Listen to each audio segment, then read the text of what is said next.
Kabut tebal menyelimuti lereng Gunung Merapi saat Ardi, seorang jurnalis investigasi, melangkah masuk ke dalam hutan bersama dua rekannya, Sinta dan Budi. Mereka mencari kebenaran tentang desas-desus sebuah desa misterius yang hanya bisa dilihat oleh orang-orang tertentu. Desa yang konon dihuni oleh makhluk-makhluk dari dunia lain. Udara malam itu terasa lebih dingin dari biasanya, membawa aroma tanah basah dan dedaunan yang membusuk. Burung-burung hutan yang biasanya berkicau di pagi hari kini diam, seakan takut untuk mengeluarkan suara. Hanya desir angin yang berbisik di antara ranting-ranting tua, menciptakan suasana sunyi yang menghantui.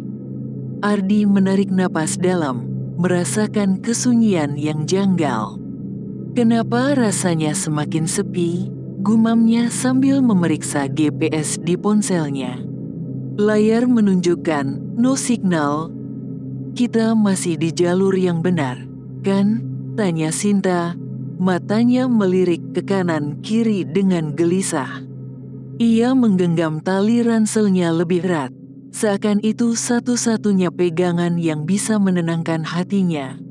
Budi, yang berjalan di depan, berhenti sejenak dan mengusap tengkuknya.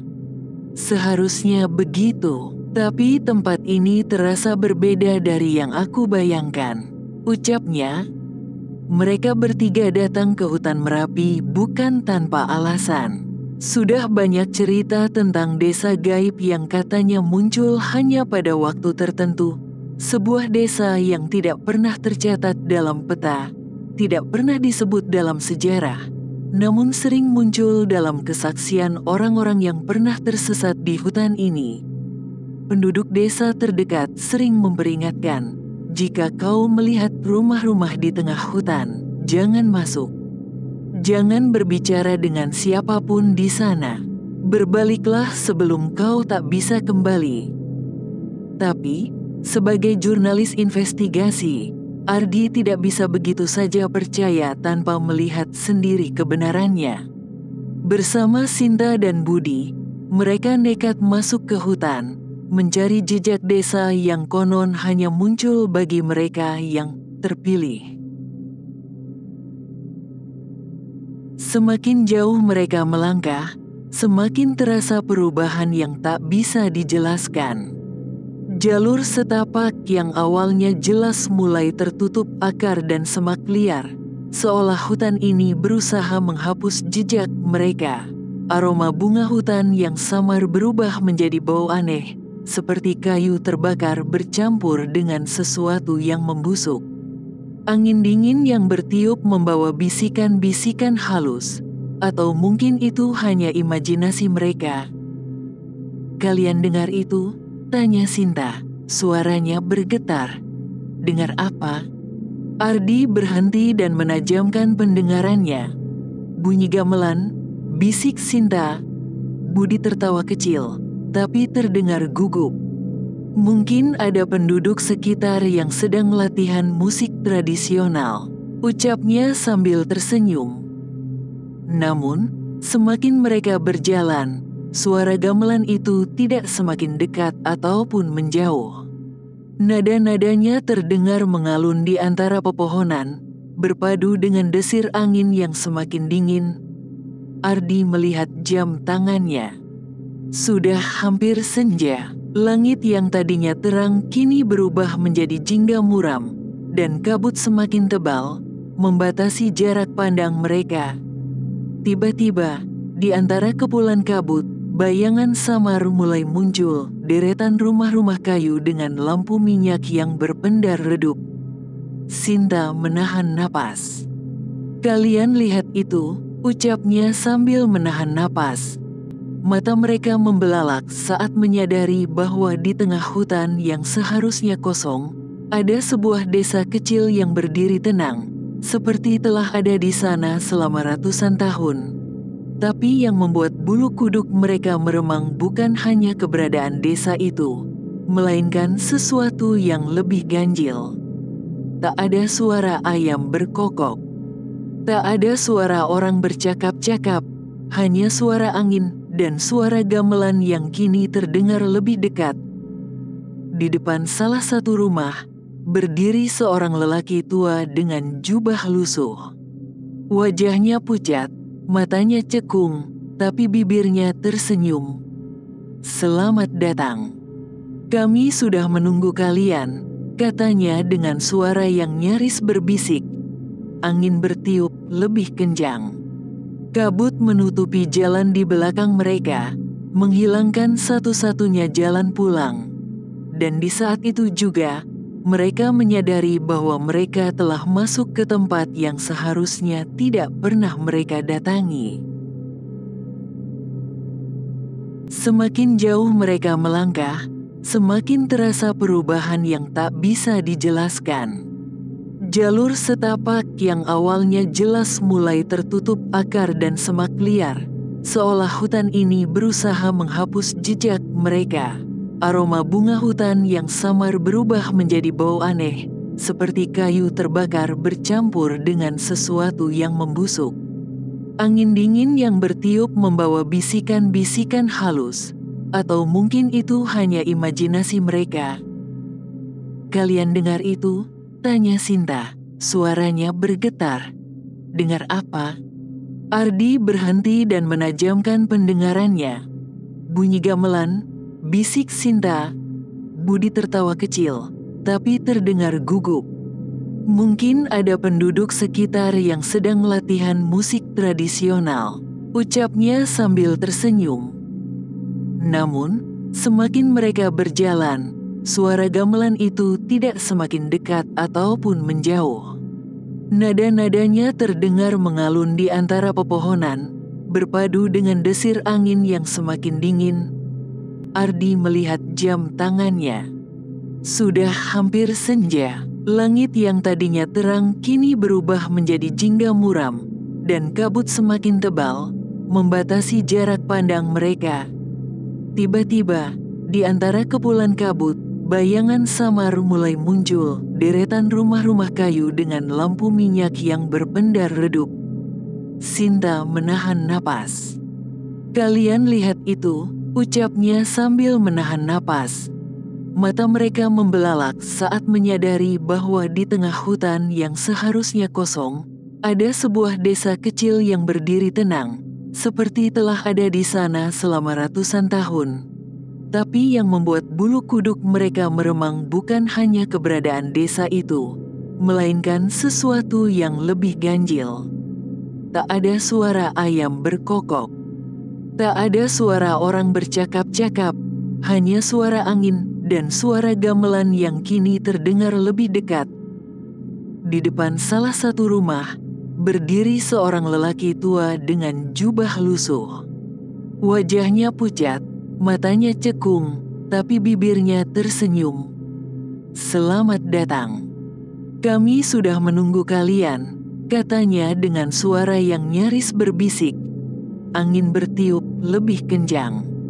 Kabut menutupi jalan di belakang mereka, menghilangkan satu-satunya jalan pulang. Dan di saat itu juga, mereka menyadari bahwa mereka telah masuk ke tempat yang seharusnya tidak pernah mereka datangi. Desa itu berdiri di tengah hutan, tersembunyi di balik kabut Gunung Merapi. Tapi, bukan sembarang desa. Tempat ini adalah desa siluman, desa yang tidak seharusnya ada, desa yang hanya muncul bagi mereka yang terpilih. Lelaki tua berjubah lusuh itu menatap Ardi, Sinta, dan Budi dengan senyum samar. Wajahnya pucat, seakan tak pernah terkena sinar matahari. Dengan suara lirih yang menggema dalam kesunyian, ia mulai bercerita tentang asal-usul desa ini, sebuah kisah yang membawa kengerian dalam setiap kata-katanya. Berabad-abad lalu, desa ini adalah desa biasa, dihuni oleh para petani dan pengrajin yang hidup rukun. Mereka menggantungkan hidup pada hasil bumi yang mereka tanam di tanah subur lereng Merapi. Namun, Ketenangan itu berubah ketika seorang dukun sakti bernama Ki Jagasatru datang membawa ajaran sesat. Ki Jagasatru adalah seorang pertapa yang dikucilkan dari desanya karena dituduh memiliki ilmu hitam. Ia mencari tempat untuk melanjutkan ritualnya, dan desa ini menjadi sasaran sempurna. Dengan janji kekayaan dan perlindungan dari bencana, ia menawarkan sebuah perjanjian, sebuah pesugihan yang akan membuat desa ini makmur tanpa kekurangan apapun. Namun, ada harga yang harus dibayar. Setiap purnama ketiga, mereka harus memberikan tumbal jiwa manusia yang masih suci, biasanya seorang anak kecil atau bayi yang baru lahir. Awalnya, para penduduk menolak. Namun, saat Ki Jagasatru menunjukkan kekuatannya, dengan menghentikan letusan Merapi yang seharusnya meluluhlantakkan desa, mereka mulai percaya. Mereka mulai menyembahnya sebagai dewa pelindung dan mengikuti ritualnya. Sejak saat itu, satu persatu, anak-anak menghilang.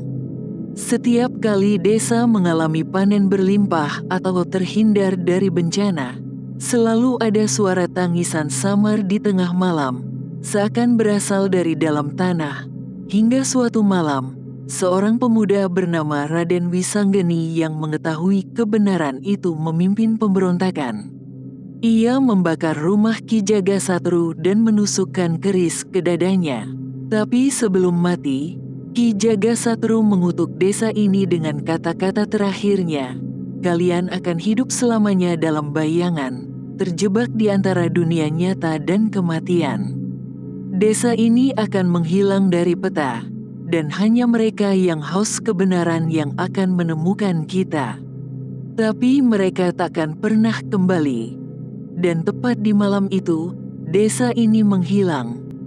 Sejak saat itu, hanya orang-orang tertentu yang bisa melihat desa ini, mereka yang datang dengan niat mencari kebenaran atau mereka yang tersesat di hutan tanpa tujuan. Begitu mereka melihat desa ini, jalan keluar akan tertutup. Penduduk desa pun berubah. Mereka tidak lagi hidup, tetapi juga tidak sepenuhnya mati. Mereka hanya menunggu, mencari jiwa-jiwa baru untuk menggantikan mereka, agar mereka bisa bebas dari kutukan.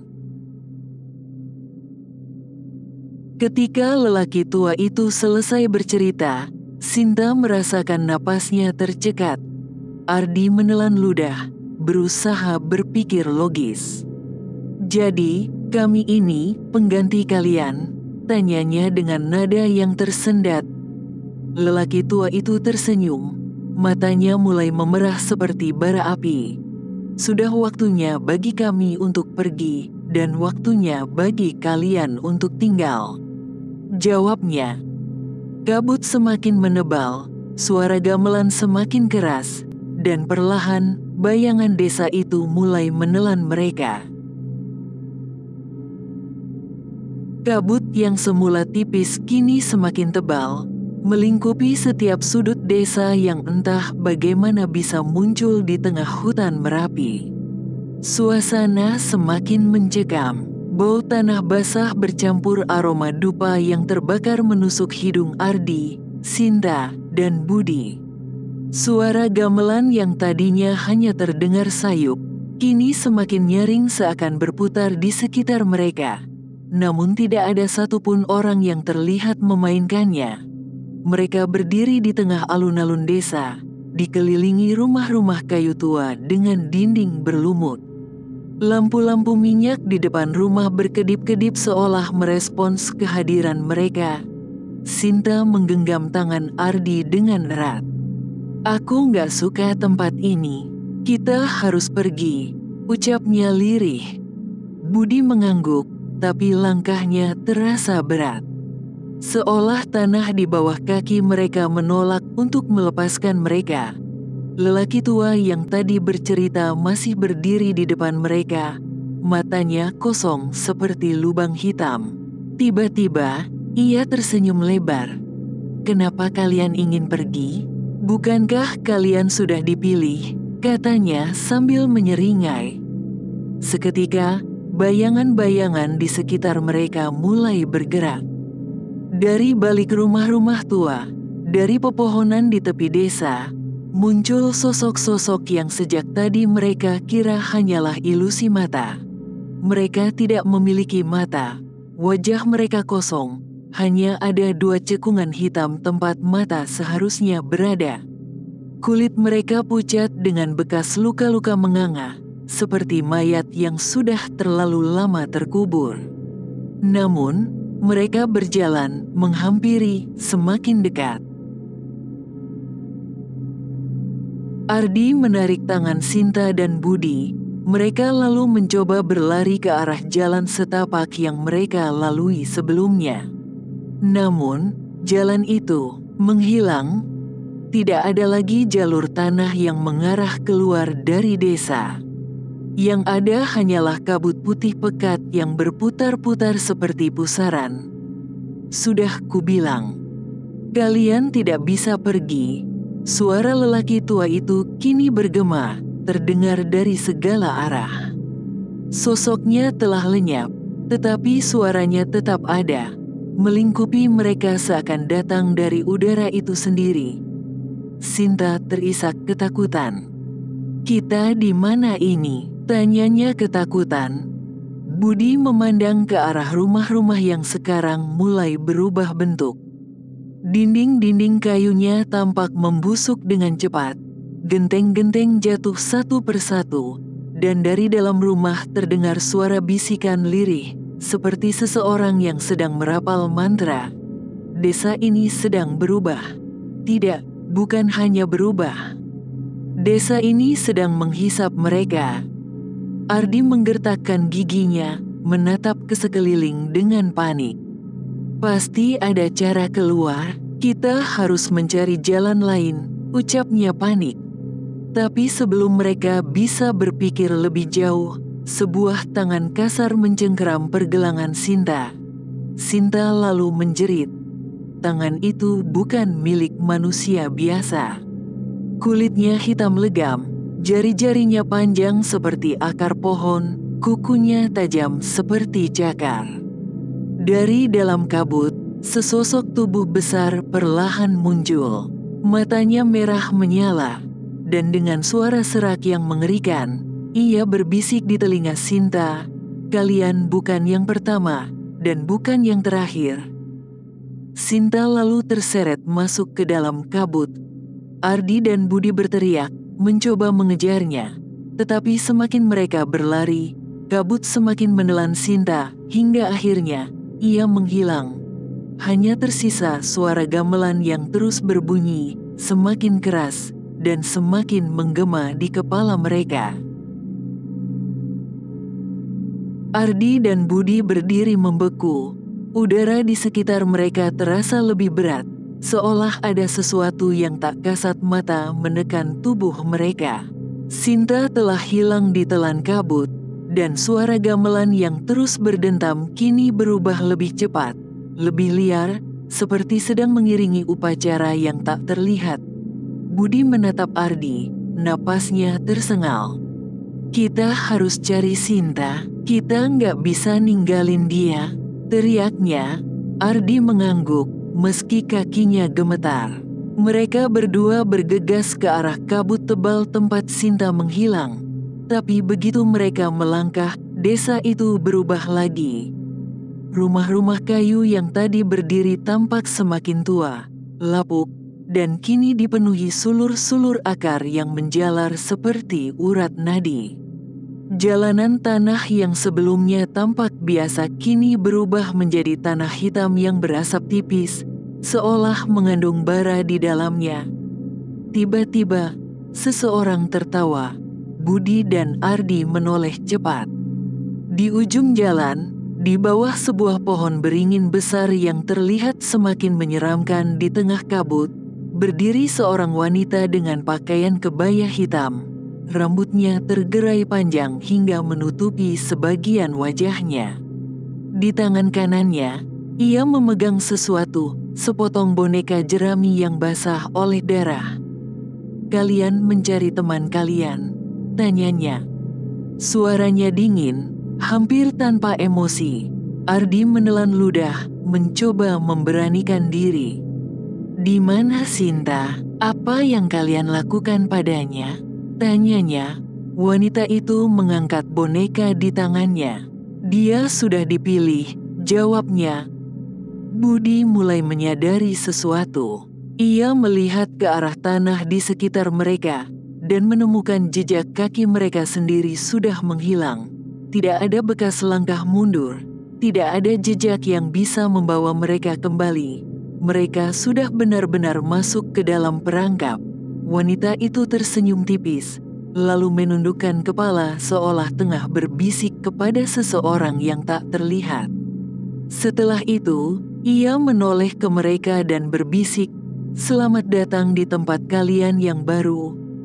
Angin tiba-tiba berembus kencang, dan suara gamelan semakin menggila.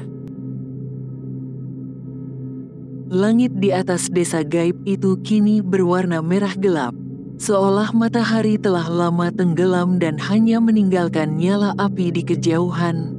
Ardi dan Budi masih berdiri di tempat yang sama, berhadapan dengan wanita berkebaya hitam yang menggenggam boneka jerami berlumuran darah. "Di mana Sinta?" Suara Ardi bergetar, namun ia mencoba menahan ketakutannya. Wanita itu tidak langsung menjawab. Ia justru melangkah perlahan, menyeret kakinya di atas tanah yang kini menghitam seperti bara. Setiap langkahnya meninggalkan bekas seperti jejak luka bakar. "Dia sudah dipilih," ucapnya pelan, hampir seperti bisikan. "Dan sebentar lagi, kalian juga." Budi mencengkeram lengan Ardi. "Kita harus kabur sekarang," bisiknya. Ardi mengangguk, tapi saat mereka bersiap berlari, tiba-tiba tanah di bawah mereka bergetar. Dari balik akar-akar pohon beringin di belakang wanita itu, muncul sosok-sosok lain. Mereka bukan manusia, kulit mereka pucat keabu-abuan, wajah mereka penuh luka dan mata mereka kosong tanpa bola mata, hanya rongga hitam yang menatap lurus ke arah Ardi dan Budi. Ada lebih dari 10 sosok yang keluar dari bayangan. Tubuh mereka tampak ringkih seperti mayat hidup, namun mereka bergerak cepat, merangkak dengan tangan kurus panjang yang mengerikan. Budi tersentak mundur. "Ardi, kita dikepung." Ardi menoleh ke segala arah. Jalan setapak yang tadi mereka lewati kini sudah menghilang, digantikan dengan akar-akar besar yang menjalar seperti ular. Mereka tidak punya jalan keluar. Wanita berkebaya itu tersenyum. "Kalian pikir bisa melarikan diri? Tidak ada yang bisa keluar dari desa ini tanpa izin," ucapnya. Ardi menggertakkan gigi, keringat dingin mengalir di pelipisnya. "Izin dari siapa?" Wanita itu menatapnya lekat-lekat, lalu menjawab dengan nada yang begitu pelan, "Dari yang memberi kami kehidupan kedua." Seketika, kabut di sekitar mereka berputar liar. Dari tengah desa, di depan sebuah bangunan tua yang terlihat seperti balai pertemuan, sesuatu mulai muncul dari dalam bayangan. Sosok besar, tinggi, lebih besar dari manusia biasa. Sebuah tangan hitam raksasa merayap keluar dari kegelapan, diikuti tubuh yang dipenuhi luka menganga dan wajah yang nyaris tak berbentuk. Sosok itu membuka mulutnya yang penuh dengan gigi tajam, dan suara berat menggema dari dalamnya. "Berikan aku darah kalian." Ardi dan Budi langsung berlari. Mereka tak peduli kemana arah kaki membawa mereka. Yang penting mereka menjauh dari tempat itu. Tapi, apakah mereka benar-benar bisa melarikan diri?